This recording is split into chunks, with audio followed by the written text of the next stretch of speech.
আপনাদের সাহায্য ছাড়া আমি কখনই ব্রিটিশ এমপি হিসাবে এখানে দাঁড়াতে পারতাম না।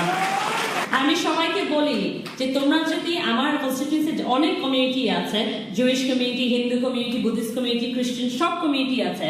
আমি বলছি তোমরা সবাই বাংলাদেশে আসবা, কিন্তু এসে শুধু ঢাকায় যাবা না, সিলেটে যেতে হবে।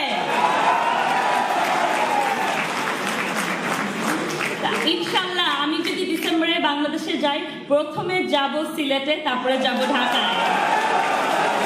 যেটা 5 বছর আগে, 6 বছর আগে বাংলাদেশের ডিজিটাল বলে কিছুই ছিল না।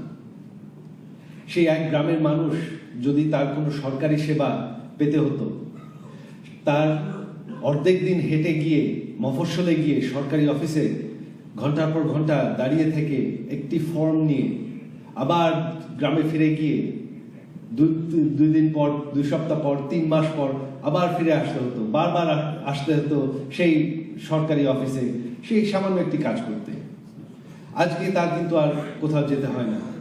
সে তার গ্রামের কাছে তার ইউনিয়নের ডিজিটাল সেন্টারে গিয়ে সেখানে বসে সব সেবা, সব বেশিরভাগ সরকারি সেবা সে সেখান থেকেই পেতে পারে।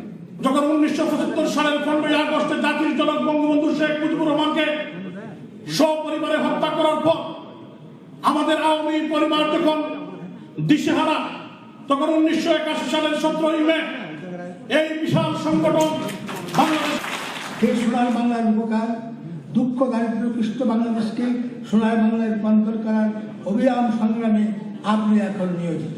যখনই লন্ডনে আসি, আপনাদের সামনে কথা বলি, সত্যি কথা বলতে কি মনে হয় খুব আপন জনদের কাছে এসেছি।